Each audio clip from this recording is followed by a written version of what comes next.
He's like, don't hit Jackie. Yeah, it's so here kona hano yahigi do tahinashiki she Rhiannon sorrel in this yeah can the cheat in the shlendel cut and Stephanie a bush chin to a higlini that should shade on the kaidne edashanala.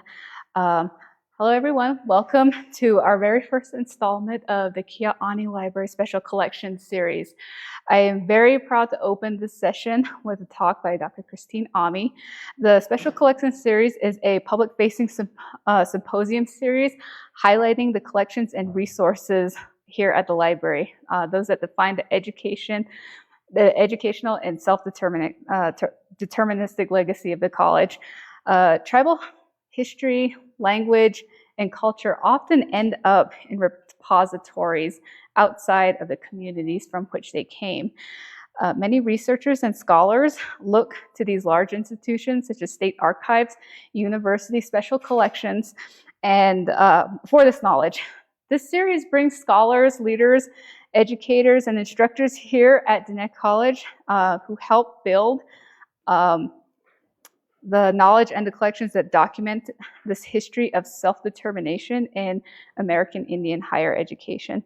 The series brings them together to talk about these collections and what they have meant in empowering the Diné people and advancing intellectual history and production on tribal homelands. This event is made possible and is co-sponsored by the Andrew W. Mellon Fellowship for Diversity, Inclusion, and Cultural Heritage at Rare Book School. So we thank them very much for making this series possible. Additional information on our speakers, the resources that we have here in this room and that the speakers discuss will be available on the series' webpage, which is linked, will be linked through the Dine College Library homepage, and is linked throughout much of the advertising. All event recordings will also be made available on that webpage as well.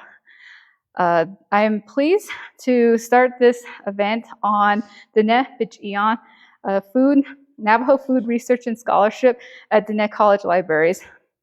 A land-grant institution, Dine College has a strong foundation in the agricultural and food sovereignty research, scholarship, and community outreach. In this session, Dr. Kinyaa'áanii will discuss the research of her upcoming book on traditional sheep butchering and the library special collection resources that she incorporated in her studies and research.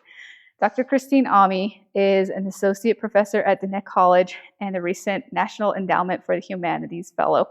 Her dissertation, Dííjí Nída'iil'ah, Today We Butcher, study of Navajo traditional sheep butchering, is the focus of her upcoming book.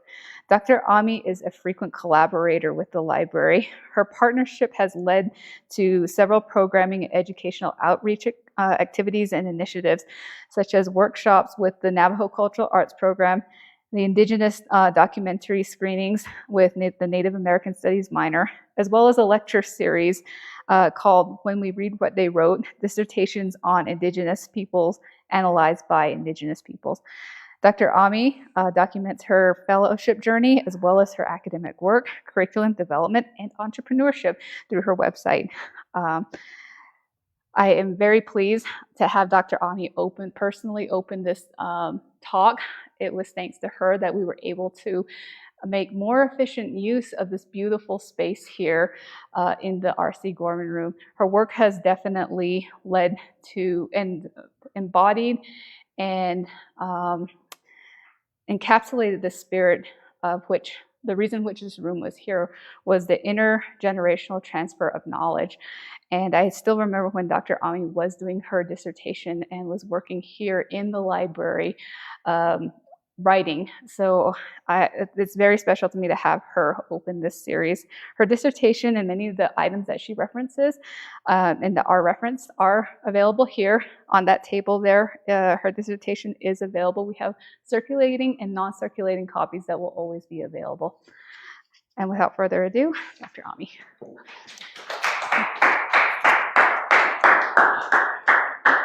Thank you. Rhiannon. She makes me sound way more accomplished than I think I actually am. Yat elon sohtan net nishling e tchini nishlin bilagana bashichin to haitlini dashiche ado bilagana dashinala Christine Ami dashijin ado yahat ntsawov. Thank you everybody for being here. My name is Christine Ami and I'm excited to start this series with Rhiannon for multiple purposes. But first, when Rhiannon approached me and asked me, would you be interested in speaking about the resources that you've used in your up and coming publishings and publishings that are in progress, I said, sure, where do I start and how do I start to pull all of these resources together? For those of you guys who may not know, in addition to my work with Indigenous animal studies and what could be paralleled with a lot of food sovereignty initiatives and dialogues with food sovereignty, I also used to manage the Navajo Cultural Arts Program, and they obviously tie into each other. And so today, as I was actually thinking last night, I was like, how do I bring everything together? And it really brought me back, and if we could go to the next slide, to understanding what the fire is and taking a look at the decor. That's not just an aesthetic scenario of the library itself. The library has taken on the responsibility of becoming the fire of our institution. And so I thought about the fire, and I thought about one of my husband's in-progress paintings. It's right here if you guys can see on this side, but definitely in the background of my PowerPoint. So I want to give a huge shout out to Carlin Ami for letting me always use his artwork as the backdrops for a lot of my presentations. But this particular piece, we were talking about the fire at home, and we were talking about emergence, and we were talking about what the purpose of fire provided for us as we came up into these worlds, and how at the beginning when the people arrived, we froze to death, and until we were taught how to put fire together, literally out of brush, pulling together juniper, learning how to put certain types of particular trees, pieces together and woods together to build this fire. And within this fire, we wouldn't die. Within this fire, we would have warmth.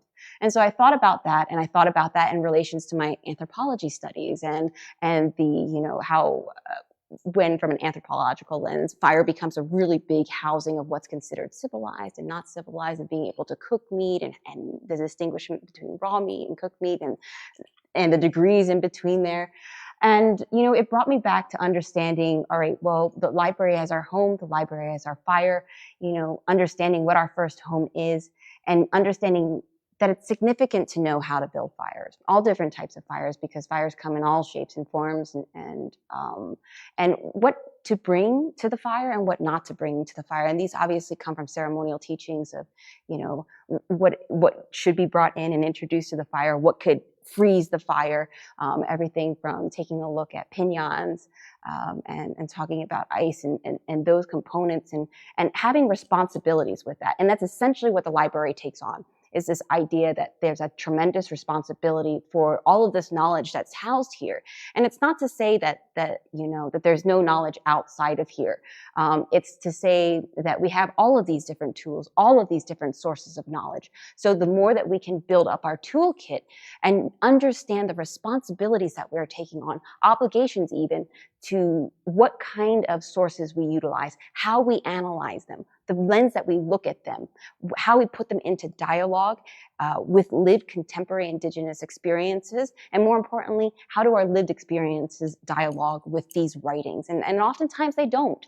And so we need to really understand why they don't, and use I tell my students, use all of the tools in your toolkit. So that's what I was thinking about as I was putting together, and even like the understandings of leading with fire. Who has the responsibility of maintaining this fire? And in our institution, taking a look at the library as this home and a source of knowledge, we understand the significance of what a fire tender is. What does it mean to be able to make your honish gish? What does it mean to be able to poke fire, right? From a Navajo perspective, what does it mean when the fire goes out on you? And so these are all things that envelop what knowledge consists of, and how knowledge itself is autonomous. And so those are the things that I bring into a lot of my book and a lot of my writings. And for those of you guys who are here in my classrooms, obviously, sometimes we go off on tangents. I can't guarantee that I won't go off on a tangent today. So without further ado, let's start taking a look at our analysis here. So once again, coming back to this idea of the library as home, and understanding fire, food, cultural knowing, and doing, right? Because what happens in the library, at least from an Indigenous research methods framework, isn't to stay in the library. It's about how do we bring what we learn home with us, either through dialogue with family, even practice. And so my book really takes a look at those ideas of how do we take what we've read, how do we talk with our family about them as a point of departure, and how do we put things into motion. And so for me, this was a home ever since I got here, and I came back as a student in 2007, I believe it was, and as an undergraduate, and then, you know, slowly working my way through the academic system until this picture was taken when I was actually wrapping up my dissertation. And Rhiannon talks about, like, remember me sitting, I was one of those bad students. I used to bring the food in. I used to like home in the library in the back where nobody could see you, and nobody said anything. I brought my dog in a couple times. Nobody said anything, but it really became a home. It became a place where I could step away from my office, step away from my courses, step away from even teaching, even though my students were all around me, because this place kind of disintegrated all of those boundaries between who's a student and who's an instructor, who's staff. Once you step into this building, everybody becomes a learner, because the fire itself is the knower. Kelsey John Dale writes about that often in her animal studies work, about horses being the knower themselves. Well, the fire itself is the knower.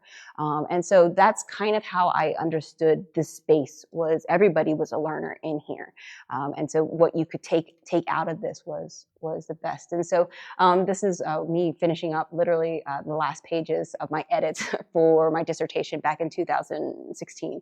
So, and it led us to another type of home, Rhiannon, if you could go ahead and click, is, you know, this idea of dissertations, and how I really stress for, you know, all of those up and coming Navajo scholars who are receiving their PhDs, who have received their PhDs, to look beyond and outside of just making sure that your dissertation is housed within, let's say, the Navajo Nation Library, which is very important, don't get me wrong, but bring it back to the college, because at the college, it's so important that these homes for these dissertations, it's a living body of knowledge, and students are able to access it. Students are able to read it. It's so often forgotten how much knowledge and thought goes into these dissertations. Please don't read mine too much. There's a lot of grammatical errors, but it has a lot of thought in there, and you get a snapshot of your professors, of your friends, of sometimes you even find anecdotes of your relatives in these dissertations, especially the ones that are including Navajo voices, community voices. And so I strongly encourage you guys to bring a copy back, get it stored within our home here. And so that's another type of home that I see as the library as we move on. And, you know, even moving into the space, it's one of the things before I went on sabbatical, I used to house a Indigenous symposium, research symposium, which I hope to get back up and running again. Filling the room and using the room, and to staff who are here, and to community members who are here, to remember that there's space to share the knowledge that we have, regardless if it's what would be considered a Western academic framework. We've brought in, you know, actual kinesthetic learning through the cultural arts. In this room alone, you know, we've had so many amazing artists come through to teach. It wasn't, when we take a look at knowledge isn't something necessarily, it is autonomous, meaning that it picks who it goes to. But we can serve as, you know, transmitters of that knowledge when we can. And so we open up the space to this kinesthetic learning, the significance of doing, not just reading, but putting it into action. And so all of these things that I'm talking about here, which may seem a little bit disjointed, actually come together as methods of how I write, how I research, how I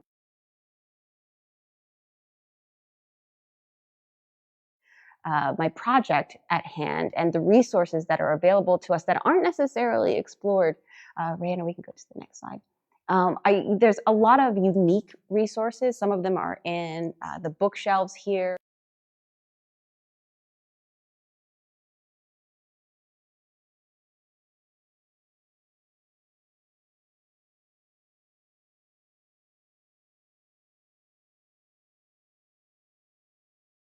In particular, I really focused on Dine College collections and what I was able to source from the college, because it's important to talk about access, and we can talk about access in a little bit later, because unfortunately we don't have access to a lot of the current writings about Native peoples, about Indigenous peoples, due to accessibility, even in journal access. But coming back here, I was able to really focus in, especially on my chapter that addresses putting the knife in our hands, about this idea of researching traditional sheep butchering.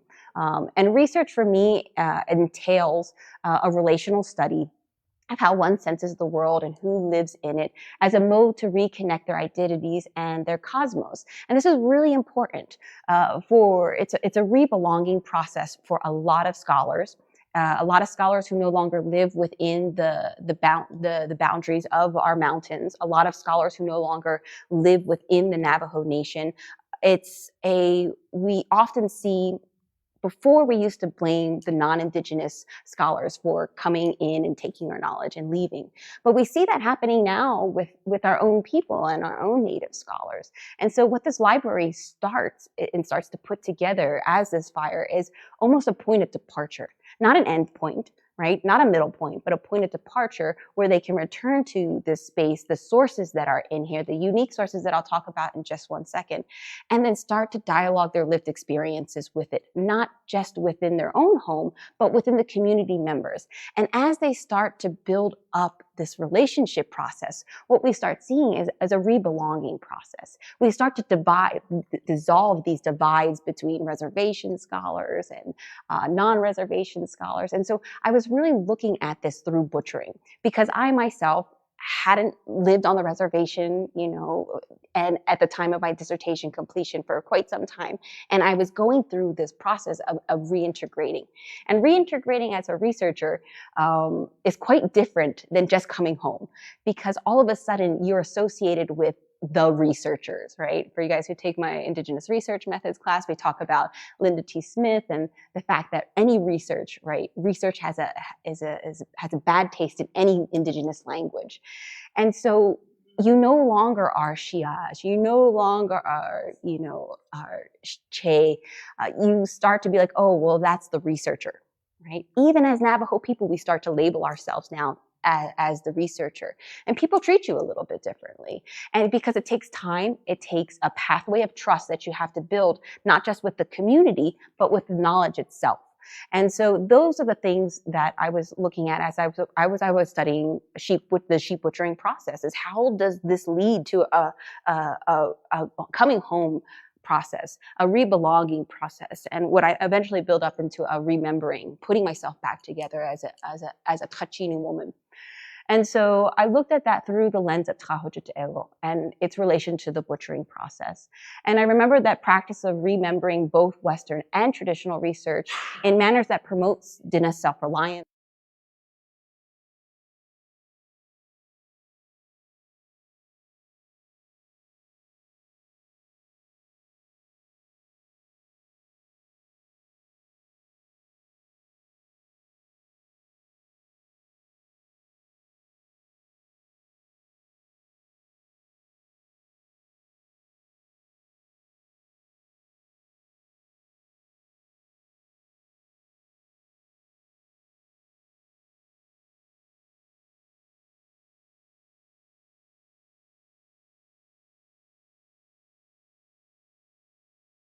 If I just took the moment to sit down and listen to them. And so when we look at these resources, and the resources that I'm pulling up are from the 60s, and yes, some of them are Navajo authored, some of them are not Navajo authored, but looking at what they have to hold in terms of information as a point of departure becomes so important in this process of what we call Dííjí Nída'iil'ah. And most often, what we see with Ta'awajatego, it's usually translated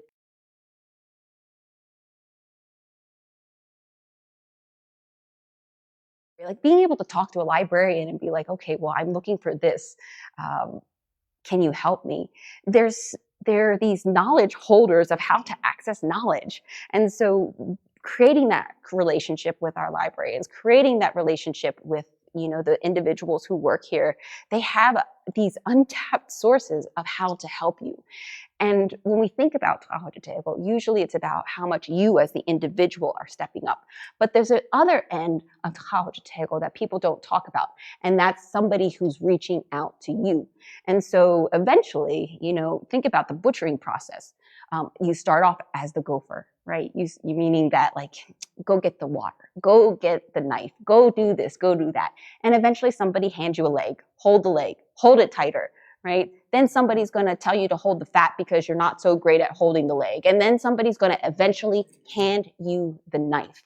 And so that becomes the real big component here, is that you hang around. You don't give up. There's no stopping. There's no pause. There's a continued Ta'awajatego that's happening from the butcher, the expectant butcher, or the person learning, as well as the community that's coming on. And so the community eventually, when trust is earned, brings you into this belonging process. And so what I learned in this area, pulling from the resources at hand, is that traditional research coupled with research provides you with all these knives. Are we good? Okay, just checking. And we take a look at, that all of these sharpened knives that we now have in our toolkit. We have these books, we have these lived experiences, we have people, like a source of people who can help us along the way. So, sorry, right. Next one. Next slide. Yeah, okay. So in this particular chapter, I really worked with two resources that are housed here at the college. The first one is the Leading the Way magazine, which is a little controversial. We'll get into the controversy to look at the content as well. We have to take a look at the political binds within the sources that you utilize. And also the magazine. I'll start off with the first one. Now, I was taking a look at these particular sources because I wanted to take a look at how they were teaching their audiences how to butcher. And so that's what I was taking a look at, combing through these Navajo traditional food manuals. So I think we have a couple out here of like recipes and how-tos. But the cool thing about Tsaile is it is a source that is considered the first Native American magazine in the United States. And so it's coming from the 1960s. It's co-authored with Rama High School students. And so that it changes how it's what I would consider, a really unique emic with inside source written from youth. So like before decolonization was a word, before people were talking about reclaiming history, these guys, like they were doing it. They were like, you know what, we're going to make a magazine. We're going to put what's important to us and we're going to write about it. And wouldn't you know, in like this traditional Navajo cooking, the first thing that they position is sheep, which is pretty astounding considering like even contemporary, agents today. I'm thinking even like the Diné Policy Institute report, they leave sheep out because they considered it this acculturated, right, food source without taking into consideration the hunts of the mountain sheep, the use of the mountain sheep that existed before the Spanish came and before sheep were reintroduced to us at that point.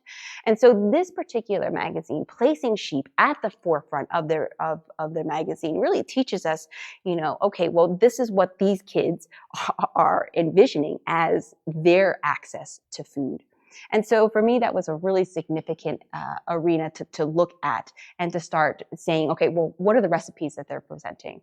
How are they presenting it? Why is it important to them? And so we get that snapshot from these types of magazines that are available. The second is our library houses, I think, almost the complete, right, version, the complete series of the Leading the Way magazine. So I'll get the cobwebs off of it. There's a little bit of contention. If I say a little, there's a lot about, you know, the fact that the author, the editor is non-Navajo. So the question becomes like, who's buying this and where is the profit going? Well, you can kind of, I don't want to say eliminate it, but if you use the library resources, you don't have to contribute in terms of the financial components. And then there's also questions about individuals and bypassing of the Navajo Nation Human Research Review Board. These are all the heavy stuff that comes when you use these types of resources.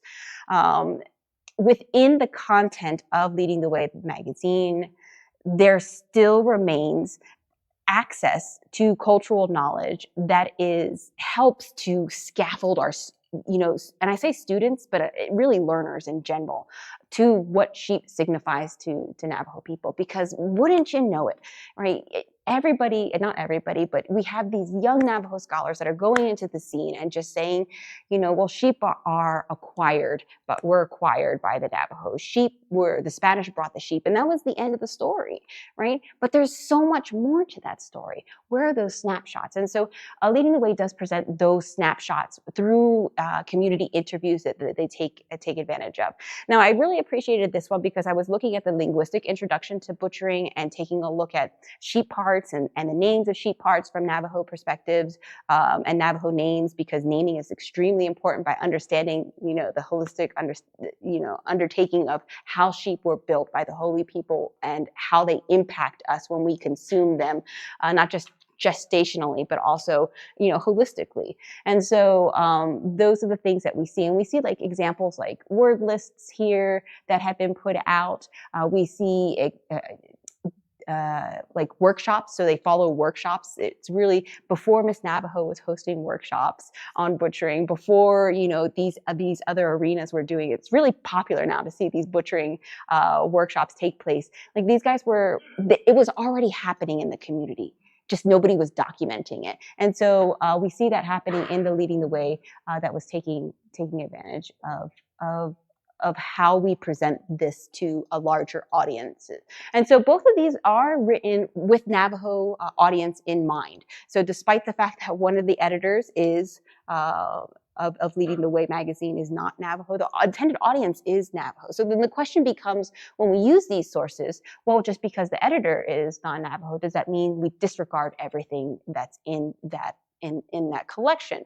I bring this to my anthropology students all the time. Do we throw the baby out with the bathwater? We have some, you know, astounding anthropological collections here, but they were written by non-Navajos who may happen to speak Navajo pretty darn good, probably a lot better than some of the people sitting in the room. Do we shut all of that information out, right? Or do we take a look at the source as with all of the political context and start to read it through our eyes to see how we can utilize all the tools in our toolkit for the purposes of our research projects?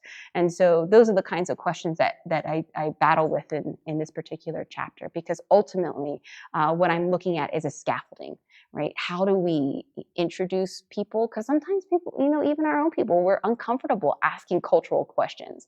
We look at our own people like, you should know that. Why don't you know that?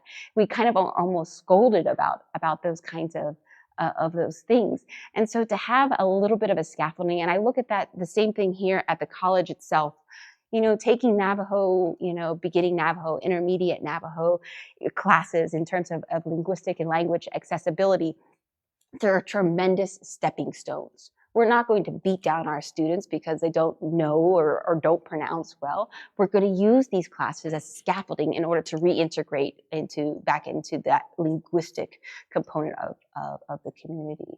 So another unique collection that I utilize that was accessed through our college talks about the idea of bringing death to the kill floor. So I talk about slaughterhouses. In 2012 to 2014, one of my major concepts was to think about and start to imagine what would it signify, what would it look like to bring a slaughterhouse or what we would call nicely a meat processing center to the Navajo Nation for our Navajo, right, our Navajo audience. And the reason why I bring this up is because there are tremendous sheep herders that exist with large flocks who exist off of selling the meat. However, in order to sell the meat, sheep herding is an actual very expensive adventure, from very small herds to tremendous sized herds. And so these individuals are bringing their herds. They're trying to find, co-op so that they can group family herds together and then bring them to these other locales in Chino Valley, in Valley Verde, in Aztec, up in Durango, further up north. The expenditures, the costs, what is the cost, and what are we willing, right, to kind of contemplate in terms of, all right, so if we bring that meat processing here, how would it be beneficial to Diné people? And so I really contemplate that in this particular chapter, taking a look at the alleged paradox of culturally guided meat processing centers and the lived experience of Diné people. Now, this was a really important chapter because you would think that Navajo people would be like, oh, heck no meat processing centers because of the cultural distinctions of the slaughter process that take place, because there's just, oh my goodness, there's so much to go through. That's what the book's about. The distinctions between, how USDA regulates the slaughter process versus what does a backyard, or what we call it, a backyard slaughter take place. How we face the animal, all of these cultural nuances that have very ontologically grounded rationale as to why they exist, what we do with the eyes, what we do with the blood, those kinds of things. In a USDA facility, you don't get to keep the blood after your animal's processed. Oftentimes you have to pay extra to get the head back. There's all of these extra costs that get on. Well, what happens if we created something at home? And my original thought is like, okay, this is never going to go. People are not going to have anything to do with this. One of the biggest findings that I found out is those individuals who actually engaged with like the practices of the Bepeina, right? They were all about let's bring a slaughterhouse here and let's make it a culturally nuanced meat processing center. And so those are the things that I took a look at here. I used visual sovereignty with the resources at hand. Rhiannon, if there's the next one. Once again, I went back to Leading the Way magazine, and I took a look at Dííjí, and this particular resource, okay, so I kind of covered Leading the Way that we have.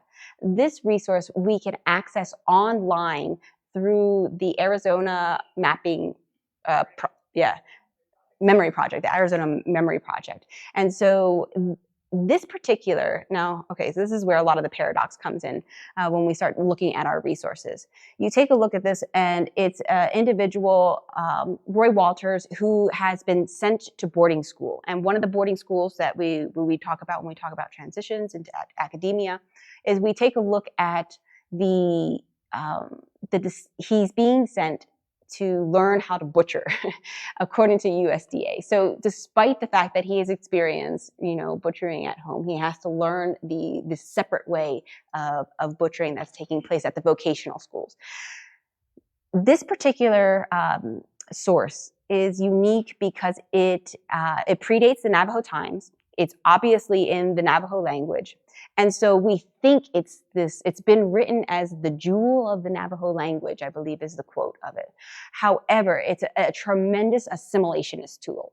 If you actually read the content of this in Navajo, so for my linguist people, dive into it, have fun.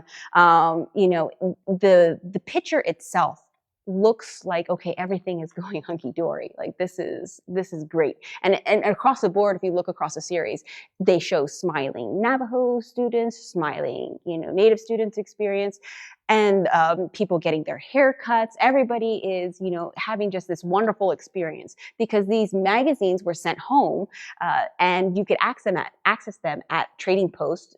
And so people obviously, well, I want to say obviously, but the people didn't have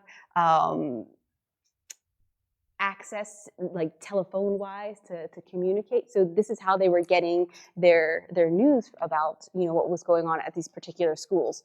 And so we see that happening here, and they get this a sense that, okay, my kids are doing great. But when you start to dive into the content, it really goes into a lot of other topics that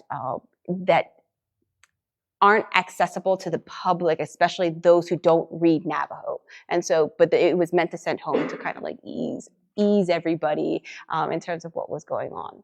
So I took a look at a lot of these sources, and obviously I compared them to contemporary, my ethnographic research. So I did a lot of work in meat processing centers. I interviewed Navajo butchers who worked in USDA facilities, and I got a chance to explore that and learn the systems there, and took a look at, well, what's the distinction? What's the distinction? If I were to bring up two like end pieces of what I found, these would be the most contrasting of it all. One where you're in a sterile environment, you have a white garb on, you have, you know, sanitation over your head. Not saying that these aren't really good food handling practices, but there's a complete divide of what's going on. And as I started to look at the meat that they were processing, it was less and less sheep and more beef. That was a transition that was going on in the series as well. And here we see, you know, we see a community that's going on. We see teachers that are taking place. We see meat being handled. We see kids watching in the background. There's even Anglo individuals in the background that you don't see really too well on the PowerPoint.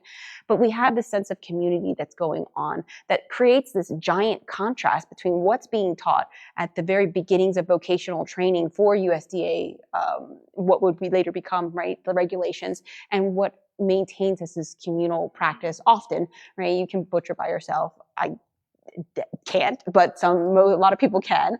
And so that we have this communal process and everybody's got a job and role associated with it, including the sheep itself. So those are two of the sources, or three of the sources that I was able to utilize. I also got a chance to dive into the recipe books and taking a look at those recipe books and seeing how things have been modified today. And it leads up to reading contemporary books. So if you guys get a chance to read like Navajo Food Sovereignty by Charlotte Frisbee, she references a tremendous amount of these works that are here at hand as well.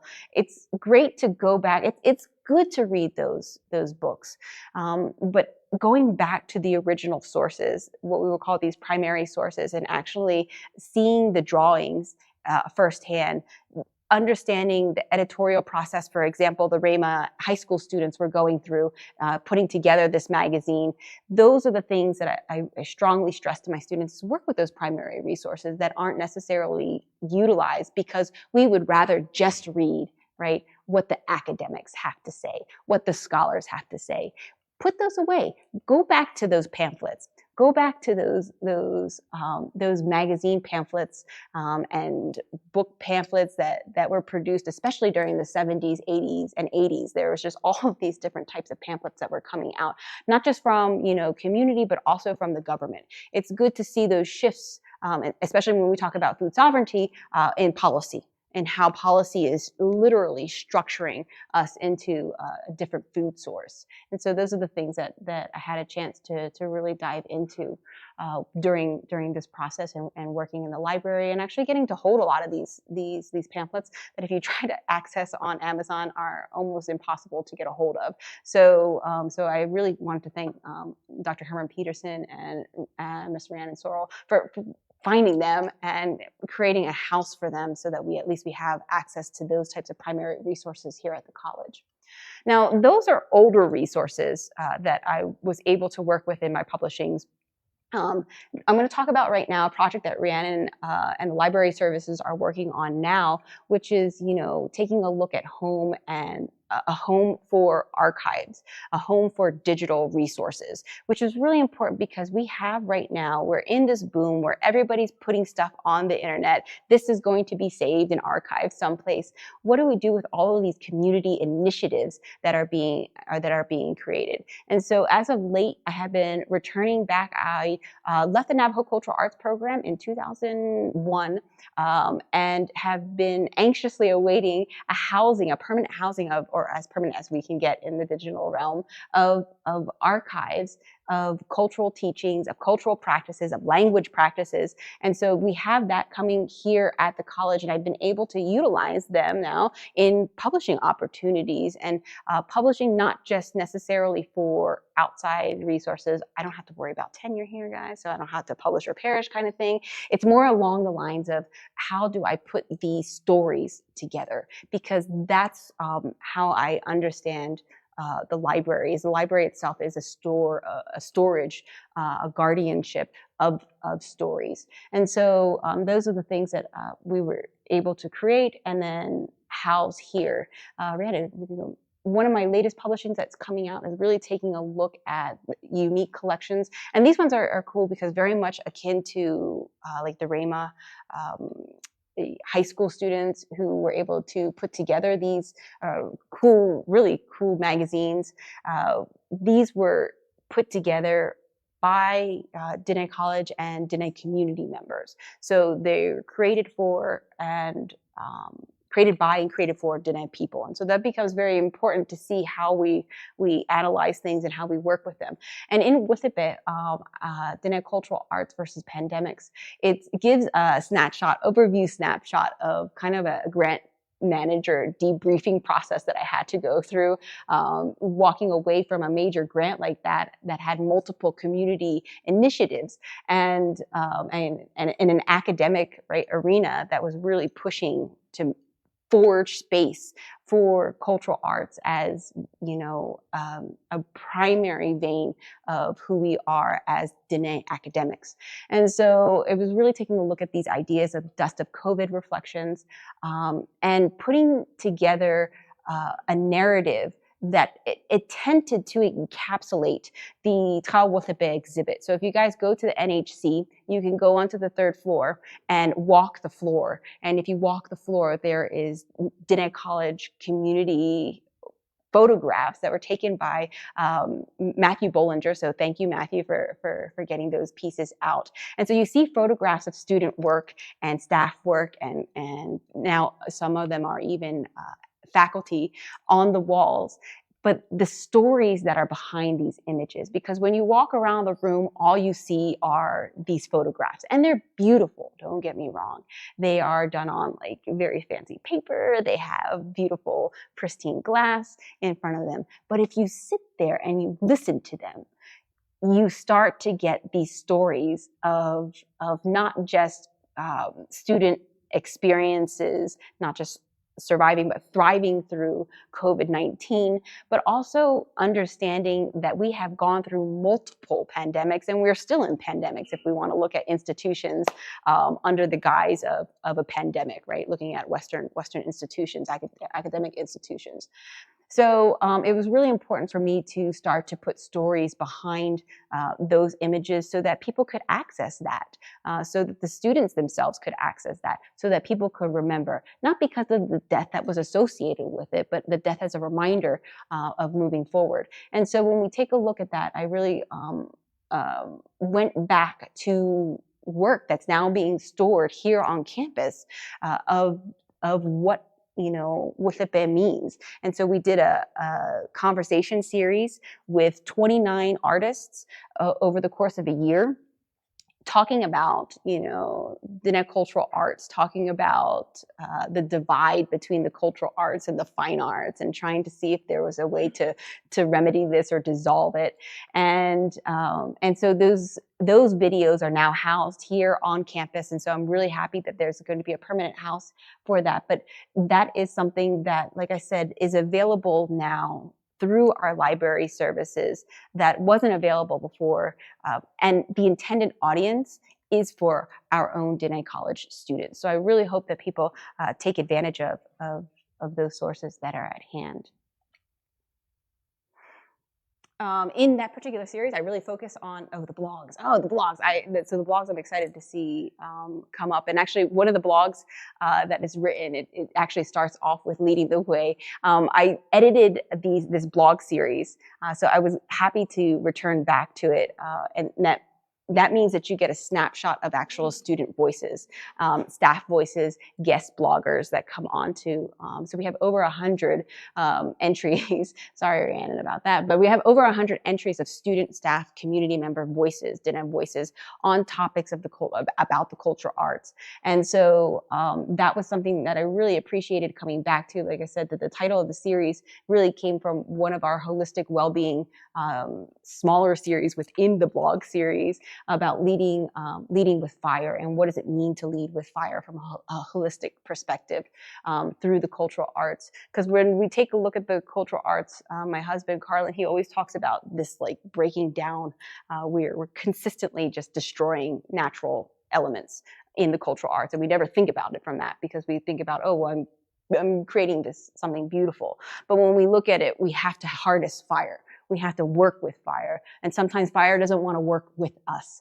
And so it talks about a different type of fire that I think is important to talk about when we're talking about the library as this fireplace of knowledge, because fire can get away from us. And the fire tender, if the fire tender isn't on point or aware, the fire can take on its own format. So I got a chance to return back to these blogs and the conversation series and put them together for that particular writing as well. So I'm excited for that piece to come out. But if you guys wanted to see that artwork, please jump onto the third floor of the NHC, because it's really got some pretty powerful pieces that were created all during a COVID-19 in online learning formats. So that's for me, it's pretty impressive because of that kinesthetic component. Okay. So I'm just going to kind of circle back here, and then I will take any questions. I'm not sure if we're live online, but if you guys have any questions about any of these sources or other sources, I could go on about, gosh, if you just give me a source, we can talk about it. I'm looking at the cases right now. So if you guys get a chance to come into the Gorman room, please do check out the cases that are out here. Just a reminder, when we think about the library and the library sources, we typically think about books. From an anthropological and a Native American studies perspective, we're looking at like old Boaz kind of books, and we're also looking at like the newest, hippest, and greatest that are being published by all of these up-and-coming Indigenous scholars. And both of them are wonderful sources, but I really want to stress to you guys that here, we have dissertations. Please take a look at the dissertations section. It's such an overlooked resource of in-progress thinking. It's an overlooked resource of community voices. So many dissertations are coming out now that highlight small communities, but those small communities, they provide an analytical framework for what's going on in these smaller spectrums. And so they really speak to larger Native nations as well. So I really want to stress for you guys to go into those dissertations. Taking a look at blogs, I know, for example, the library has a blog. If you think that there's something that you want to write about, if there's something that touched you from the library itself, contact them. Get your blog out. Take a look at those kinds of avenues, because you want to remember is that you're not just a learner, you're a fire tender as well. And so when you take a look at that, how are you keeping those fires going? How are you promoting not just the learning, right, the taking in of all this knowledge? How are you actually putting it back into the community, not in a giving back kind of format, but in a giving forward, because we don't give back. It's very Western, very temporal. All right. And then the artwork. Take a look at the artwork. I mean, in this particular room, and I love this room because of the energy that's in it, for the Carl Gorman room, but the history of this room, the Carl Gorman paintings, the contemporary artwork. We used to house the art walk, and we used to have like large hallways of nothing but student artwork. Don't forget about those times when there are events that are hosted with artwork. Come in with that mind that I'm literally taking in this knowledge that's being presented to me through a Navajo lens. And so those are the things that I appreciate you. Even taking a look at the architecture, the significance of the building itself, the space, right? When we take a look at how you use this space. Like I said, for me, when I first came to this college, it really was a home. It was a way for me to reconnect, not just with literature, but with people, with students, with community members. I remember getting in trouble by the librarians here, hosting a lot of the conversations that will be featured in the book, because we just laughed. It was just a happy place, and that's what this place is that a lot of times, and I think about, the stories that are told at the fire and around the fire and during ceremonies or in between, like the song segments, and there's such a humor. And yeah, there's some really sad parts that we have to work through, but there's a lot of humor. And so I remember getting in trouble, actually over here, the media people came out and kicked us out one time, but it was okay. I understood why, I guess. But anyway, and so those take advantage of the space, right? That space that's available to you, because it's really, for me, another home for us to take a look at. And it's, like I said, not to create a segregation between the campus and the community knowledge base. It's to take what you learn here and bring it home with you. Literally, you can check stuff out, guys. Bring it home with you and then show somebody, talk to somebody, because you might get a different retelling, right? You might get a different version. You might get a fuller explanation that you didn't have before. So like I said, tending the fire, it's really a holistic approach to leading. It's how are you picking up these resources? How are you using the fire? How are you taking care of it? How is the fire taking care of you? It says a lot. When I started out, I briefly mentioned, when your fire goes out on you, it's one of the things that we don't necessarily always think about, but when we think about what it means to be able to cook and to harness fire to process food, it says a lot about who the cook is. At ceremonies, it says a lot about who the patient and the family is. And fire becomes really that teacher of helping us to see how to read people in that fashion. So keep that in mind, that fire is watching, even when the fire is not on. So when the library is closed, it's still here. It's still alive. Just like when the fire goes out at home during the summertime, it's still on. It's still going, and you respect it in that fashion. So I wanted to really say thank you guys for joining me today. I'm not sure if anybody has any questions. I can go ahead and take them. We can talk about some of the resources that are here in the room. I didn't get a chance to talk about the Fort Wingate. There's like these Fort Wingate pamphlets that we have here on goat butchering. And so, okay. So when we started taking a look at revitalization, when revitalization started hitting the education system, Fort Wingate really holds a tremendous flag in assisting in these areas, especially in the arena of food and wool processing. And so we have here these recipe books and these how-to books. I've been working in the transition from my dissertation into the book. I've been working a lot with the goat butchering that's presented in these things, but it talks a lot about husbandry practices that aren't necessarily focused in on now. I'm actually hoping to utilize these in, my kids are now just starting 4-H, to reintegrate more of cultural teachings as we talk about animal husbandry, as we talk about meat processing, as we talk about becoming better with the sheep. And so is utilizing a lot of these resources. You just need to open your mind and kind of recenter yourself to understand, how can I utilize this, instead of just throwing the baby out with the bathwater, instead of just being like, okay, this is a really dated source, or this was published by a non-Indigenous publishing company, or the editor was non-Navajo. Yeah, you have to read those resources in those kinds of connotations, but those types of things that you find, when you sift through them and you read through them with fine-tooth combs and you put a lens on of understanding what you're looking for, you can really start to pull out some gems that you can then take home and start taking a part with your family and with your knowledge holders. So thank you very much. Like I said, Dr. Peterson, Rhiannon Sorrell, we have marketing here, the students that showed up, Kinyaa'a for showing up. Thank you to my husband for always letting me use his artwork as points of inspiration. If you guys want to follow him, there's his hashtag. But thank you guys all for being here, and any questions, I'd be willing to field them now.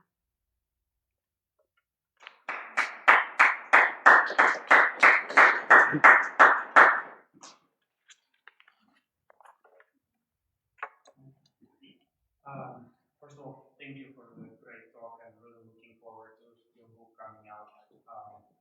But about a slightly different resource, I'm sorry that it's a dark one. I don't know much historically, unfortunately, but I had the privilege to be able to talk to an actual survivor of the whole boarding school experience, and terrible tool, just completely. No two ways about it. But one thing that I didn't know, that I've only heard first time about today, is almost promotional materials going back to the reservation, saying boarding schools are great, send your kids here, just somehow makes the whole thing seem even more despicable somehow. The question is, if by any chance you know, were any of those materials successful to any degree, or in other words, please tell me they were not successful? Sure, they were successful. I mean, you're getting images, and for some community members, you were actually getting images of your family members back. So, and they have smiles on their faces. And I remember doing an analysis.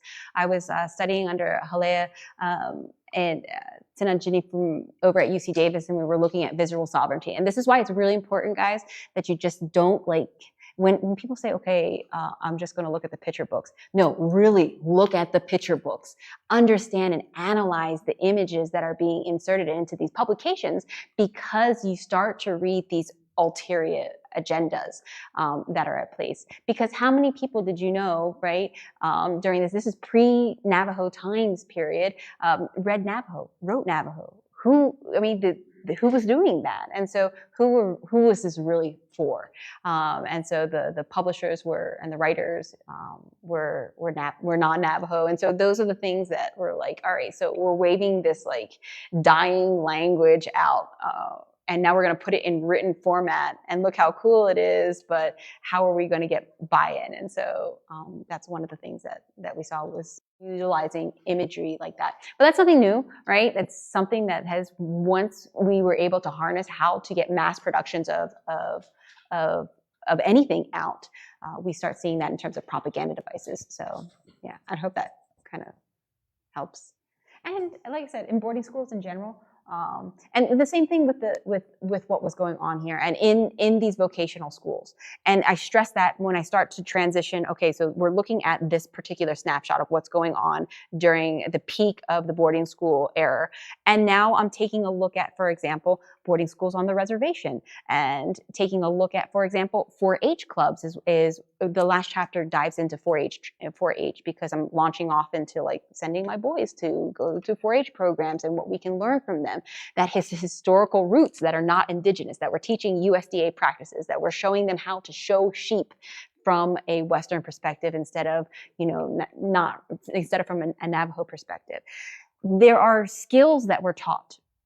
And so we have to recognize that as well in these vocational schools that did allow for employment and entryway of Indigenous peoples into the labor workforce, which was ultimately the purpose of assimilation, right, is to join the workforce. So, but there were skills gained. The important part to also take a look at that is once again, how do we analyze that within context, and how do we also take that in? Because as I started to take that very heavy history and then apply it to my brother, for example, who worked in a USDA butchering facility, and he was the family butcher. If you needed something butchered fast and he was around, you called him up and, Reese, come on over, come take care of it for you. But yet he also worked at a USDA facility. And so you think it's a paradox. And we start taking a look at, for example, Native Americans in academia, right? And we start reading that line, and I think it's like Phil Deloria, who talks about Indians in unexpected places. And so to find Indian, a Navajo butcher, home butcher, in a USDA facility seems like a paradox, right? But when you get and you start to talk to them and you realize that, okay, they were taught how to butcher by their grandfather. So my brother was taught how to butcher by my grandfather, which also brings another lens, because we also associate home butchering now, thanks to Ms. Navajo, with stereotypically just a woman's, right, a woman's thing to know how to do to be a good woman. But we are men out there that are tremendous butchers, and I learned from men, and my brother learned from men. And so we start to hear these histories and we start to hear these stories, and then we start to hear how are they implementing the contradictions between USDA facilities, what's been taught in these vocational schools that we were just talking about, and their cultural grounding that they bring, and they start to transgress boundaries. They bring practices that they learned in the USDA facilities home, and then they're taking these practices that they utilized at home and they're bringing them into these USDA facilities. And so we start seeing this dissolve of the boundary lines. And now with, Dine College is going to start a meat processing center now. So how are we going to take those cultural nuances? How do we determine which ones are most important? What concessions are we willing to make? And we need to go back to these resources to analyze them in that transition period to make sure that we're not repeating, right, the same thing over again. So that's just a little side note. But like I said, the book also goes into that, and it actually ends with a conversation that I have with Benita from our land grant office, and working with my students in our butchering class about this seeming paradox: is how do we approach it, and how do we do it well? And we're going to fail. How do we fail better? And so those are those kinds of questions that we have. But these resources help us along the process. Any other questions? I can talk about this all day. I was wondering, I don't even mind, but I was wondering, I was thinking about your talk, when you had the slide of the Navajo men butchering. Oh yeah. Mm-hmm. So I was just kind of curious about, maybe your thoughts on. I was just thinking about, like, when you were giving your talk, I was thinking about what had happened to the Navajo filmmaker Billy Luther. Oh yeah. Mm-hmm. In his documentary film Miss Navajo, mm-hmm. and how PETA sort of was really critical of his film, in particular the scene where Miss Navajo is butchering a sheep, and so I just thought maybe you could just talk a little bit about the idea of, because you mentioned the word ontology, and so and maybe just sort of speak on the philosophy of butchering from maybe a Diné perspective, as opposed to, as you mentioned, the sort of Western lens of how the USD views in terms of how a sheep should be butchered. Mm-hmm. So I guess what I'm saying is, I think, way back then, butchering sheep is cultural, and it's still cultural. Mm-hmm. But it seems like today it's a lot more political now. Hence, yeah. PETA, criticizing Billy Luther about his scene in his documentary film when it came to sheep butchering. But I know that's kind of a general comment, but I don't know. I was just thinking about some of that while you were speaking, so I was just wondering if you could talk about that. I could talk all day about that. I'm actually teaching a class on it in second 8 weeks, if you guys want to take it, Indigenous Relationships with Death of Non-Human Animals. So if you guys are interested in it, I have a couple more slots. But just to kind of give you a synopsis, it's like white feminism, right? It's like, oh, go Navajos because you're matriarchal, right? And so when we take a look at that, those lens, right, these very colonized lens, I guess we could say, and we look at, for example, PETA, which is an example of critical animal studies. We take a look at critical animal studies, which is all about like the ending of animal suffrage, right? But what we don't understand from a Navajo perspective is that sheep have been dying for us, with us, and because of us since time immemorial. So that's one thing that the book goes into, is that we've always have had sheep death in our existence before the Spanish came. Go ahead, quote me on that. Before the Spanish came, before we were even in existence. So that's one of the things that we have to take a look at, is all of these reintroductions to sheep, when sheep have been taken away from us, how sheep die, why sheep die. And Kim Tallbear talks about a lot, if you guys dive into those kinds of conversations about, you know, when the animal dies and how the animal dies. And for us, it really is about how and why. And so when we look at traditional sheep, what we would consider traditional sheep butchering, we need to understand that there are all different types of ways to butcher. That's the first thing. And people have a really difficult time grasping that. But in terms of like for funerary purposes, for ceremonial purposes, for butchering of game, so like mountain sheep, for butchering of our own livestock, just for general consumption. So there are different processes and protocols that we adhere to. They're regional, they're clan oriented. So those are the things that we also have to kind of keep in mind. But when we're looking at the difference, for example, of like what PETA's criticism is, like the suffering of the animals for entertainment, is we have to also understand that these sheep, they provide more than gastrointestinal, benefits for us.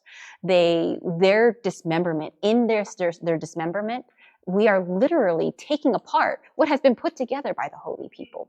And so in that dismembering process, that's why protocols of respect and why we do things certain ways, we have to understand them in those functionalities. But when we're butchering, we are not just killing an animal, because in essence, that's just the physical. And we can talk about this in human relations as well. Sheep death become a really great teaching tool for our children at that capacity to understand death. But sheep may not be alive in a physical component, but their life continues to remember who they are. We take a look at sheep and how it impacts this relationality, everything from the ecology, what does sheep poo do, how do we use sheep manure, to what do we do with, the different types of meats that are out there that help to cure. We talk about that, right? That hunger that exists and how it can heal us. So those are the kind of things that when we're looking at sheep butchering, we get often through the critical animal studies lens or through PETA lens, we're just focused in on the slaughter part. And we slaughter. But you have to look at it from that, well, this animal is providing sustenance in more than just a digestive tract manner. This animal is doing these functions and is in essence continuing to live and to give to people. So that's just like the basic philosophy behind it, like the rationale in terms of how we take the animal apart, and how when you're taking the animal apart, you can tell a lot about the community members around you. I'm sure you've heard about people talking about like when meat bubbles, or when your meat turns gray, or when the meat turns too red. And so when you start to get those nuances, then you're starting to understand that sheep are communicating with you in that death process. And why are they telling you this? And what are those communications for? We start to analyze it from that standpoint as well. So I hope that kind of gives you a little bit of an insight to address those areas. But we also want to move away from PETA and start thinking about butchering, and I don't know if we're off our topic at all, but I'll keep going until Rhiannon kicks me off the camera, is taking a look at our own people. So over in Fort Lewis, I have an analysis of it. I got a flyer that says that they're reclaiming space because they're going to butcher on the Fort Lewis campus. And we see this political, right, this Western political construct in which sheep are being butchered, right, for the purpose of an act of decolonization and for taking back land and re-indigenizing land. How do we critically put a lens on ourselves and say, hey, there is this level of not just colonization, but internal colonization in which we are actually fooling ourselves to think that this is what's going on, instead of these political bounds that are in place. If we were to actually take back the land, we would actually start raising sheep in that area, and death just becomes part of that husbandry practice. And so we don't want to just look at PETA. We want to look at ourselves. And so the book is really a way for us to look at ourselves. So like when I start to analyze Miss Navajo, my goal isn't to really judge Miss Navajo. I look at the audience. So my ethnographic research is about listening to all the commentary that's going on in the audience about these girls who are butchering and about the sheep that are going down. Because I am taking a look at, instead of this romanticized idea of what's going on with sheep butchering, through the lens of sustenance, right? These books that are out here, the how to provide sustenance for our people, how to perpetuate sustenance. So I always remind people to when we think about PETA, also take a look at ourselves when we engage in those kinds of conversations, because we ourselves are also perpetuating, right, those very extremist disconnections to what sheep and sheep death mean to our people. I don't know how much time we have. We're going, I budgeted all the way to 3:30, so please.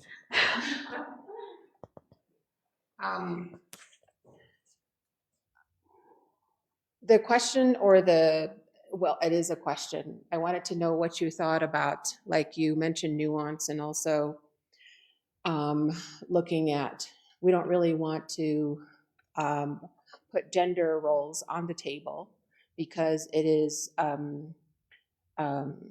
very deep, like that's a whole nother day, kind of, to go into the idea of gender roles. But when you mentioned right, and also on a very deep level, that there is a hunger, not only for the feeding our spiritual souls, feeding our cultural, innate sense of being, but also, the fact that we were all once primitive at some point, and we have that innate sense of to kill, to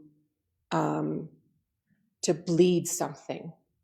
And so there was an article that I read, I cannot remember by who, but it struck a chord with me, because what it stated, and there's these indigenous cultures where they slaughter in such a inhumane way that to them that's calming that in them. So the article was basically saying, if the men or the males don't get the chance at that event to take part or even to witness, that there's something in them that never gets satisfied. And because that, whatever it is in there that doesn't get satisfied, it begins to seek it. Mm-hmm. And if they don't have access to butchering, if they don't have access to killing, if they don't have access to dissecting, if they don't have access to maybe the scent, the sight, the sound, seeing the struggle, seeing the very critical, conscious aspects of what it means to butcher, they begin to seek, like they begin to murder, they begin to go into crime, they begin to rape, they begin to, go into incest. And so then it actually juxtaposes through an altered sense of being, because that satisfaction is not sanctified in them through that hunter role, through that kind of the primitive that we are. Once we had to kill something to eat, to survive. And so, and that kind of tells us and reminds us that we have come away from a way of being that tells us that we have forgotten our ways. And so, look at these children and families who are growing up without livestock, who are, huddled in the masses of the checkerboard area, who have been relocated away from their homes, and whose animals have been They don't have animals anymore. They don't have that sense of life as with the be as ina. And so we are actually not understanding how significant the role is of being able to eat off the land, to eat what is growing from the land, to eat, that the food that we are eating, the food that we are growing, the food that we are nourishing then becomes a nourishment of ourselves, and in a much deeper sense that it actually is significant within the society at large. You look at missing and murdered Indigenous women. What was missing in those people who such atrocities against children, against people in their own families, against women that were vulnerable, against teenagers that were vulnerable in their own home, in their own communities. And sometimes you wonder, what's amiss? What is it that helps us to keep the fire strong in a way that, it reverberates through the rest of society? And there is a lot to speak up for in terms of what is wrong in society. So when we say political presence, I think, we need to really look into the normative and the instrumental, the ground up approaches and the top down approaches, looking at how do we get at the meat of it, literally. I'm going to, well, first of all, we want to make sure that we contextualize vocabulary. And obviously I come from Native American studies background with anthropology. So when we start talking about ourselves as the primitive self, it evokes a very Levi Strauss reading. So that's the first thing. The second thing is that not everybody, but there's all these cultures, and one particular I'm thinking of is in India, of goat slaughters, mass goat slaughters, and this is also where we need to also think about vocabulary and how we speak of things, the concept of inhumanity, because we're placing our understanding of what considered is humane. We can think about that in the larger Native American studies discourse about how we've been considered bestial, how we are heathens. And so us declaring inhumanity on the way that animals are slaughtered, are put down. We can use euphemisms for it. How they die. Those are one of the things that we really need to contextualize. And when we start talking about slaughterhouses, it becomes very important to culturally contextualize those nuances. So that's another thing. And then in terms of making those larger correlations between not learning how to butcher or not attending this particular, I would have to read, this particular case scenario that's taking that you're referencing, and associating it with murder rates and incest and these larger atrocities. Those are, tremendous findings, but I would have to read that and to see how contextualized is that. If we're going to put that into a localized component, and the hunt that takes place during puberty ceremonies that doesn't necessarily take place often now. Those are some of the things that we can localize. So we can't make larger generalities in these areas. We have to take a look at them from society at large.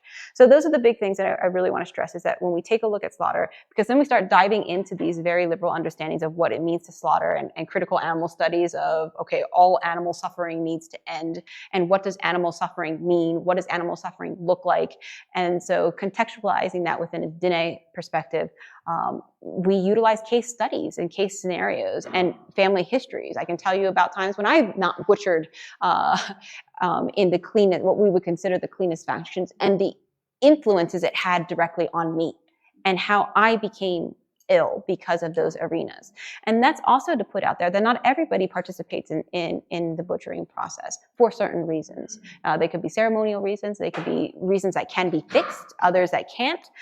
So we want to keep that in mind as well. Now, in terms of the loss of these practices, I always, loss puts us at a deficit. We see that coming out of research from our own people. We look at the loss, the language loss. Ultimately, it's a choice. So when we look at these individuals and people who no longer have livestock, and we can analyze it within any context, colonization, internal colonization. Right now, it's the same thing when we talk about language loss. There's a choice to be made where we can choose to understand the connotations, the socio-political, the historical rationale as to why our realities are as they are now, and then to make action, move into action in order to change it, because that's what sits well for us. And when I say as a community, when you start looking at community discussions, now we start going into a larger arena. Because I'm sure, for example, when the slaughtering house, and it is a slaughtering house, we do slaughter. That was one of the things that I had to really work through in my dissertation process, is because when I heard slaughter, I automatically thought of, right, the livestock production, of animals burning, until I realized that, yes, I do, in fact, slaughter. I do that. As a matter of fact, the Navajo way to say that is I kill something for right? When we talk about that nosh, linguistically and the actual process of it. So there is that component that we take a look at it. And there is a craving that we can look at it from a holistic perspective and understand that. And then also understand that it is our choice to attempt to fix that or attempt to correct that. So when we look at, for example, people who no longer have livestock, children who no longer have livestock, we look to see how can we start to counter that? What actions can I take in order to make that change for my own children? A lot of times you have to start very local. Oftentimes we see people starting off at the very large scale. We're going to infuse from the top down. But if you don't start local, right, what's the long-lasting impact? And so those are a lot of the findings that I have in the book, is what is the significance of finding those stepping stones into these types of practices. And like I said, I don't look at things as loss. I look at them as we make choices. We understand the socio-political and connotations, the atrocities that had taken place, but ultimately it is up to us. And here's where we start talking about when we start talking about other philosophies like Owuthepe, right? Even in the face of danger, and this I learned from my Nali Brent Totolina, who teaches here, even in the face of failure, and that's what that exhibit's about, I'm going to give it my all. I'm going to do what I can do as an individual in order to come to some sort of resolve or movement forward away from the situation that we're at. And when we take a look at Owuthepe, that's what that's moving for, that at all costs, even in the face of failure, this is what I'm going to do. And so it comes down to, yes, there is a national responsibility if we're going to look to the Navajo Nation to assist, but ultimately it comes down to personal choice, family choice, parental choice. And Wilson Ronald talks about these kinds of things in terms of child abuse. We hear that line of thought too. If we don't teach our children these types of practices, well, where is my fault in this, right? How am I participating in abuse from that component? And how do I lend into these longer discussions? Now, leading up to these other areas that you're talking about, even going into murdered and missing Indigenous women, that I can't speak on, and I can't make any type of correlation component from my studies or personal knowledge on that. But those are the things that we just got to keep in mind when we're thinking about these kinds of things and how we approach them. Like I said, never in loss, always in choice, right? We understand our connotations and our situations, and then we make decisions and we move from them. And so for me, a lot of it's based in how do we not throw the baby out with the bathwater? Going back to the purpose of the talk is how can we use resources as stepping stones, not the end game, right? But to help us encourage ourselves in that process, in that choice. So that's what I have.